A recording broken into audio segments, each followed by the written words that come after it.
Next is the budget by category section. This is where you'll organize your monthly expenses into easy-to-manage categories, such as fixed expenses, utilities, and any custom categories you create.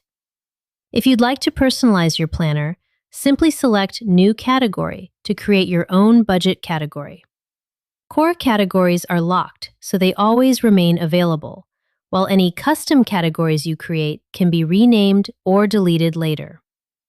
Within each category, click Add Item to add individual expenses, such as your mortgage, internet, insurance, subscriptions, or anything else you budget for each month.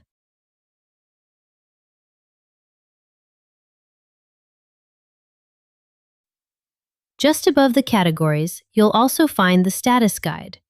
These colors make it easy to see at a glance whether an expense has been paid, is due soon, is overdue, is scheduled, or doesn't yet have a due date.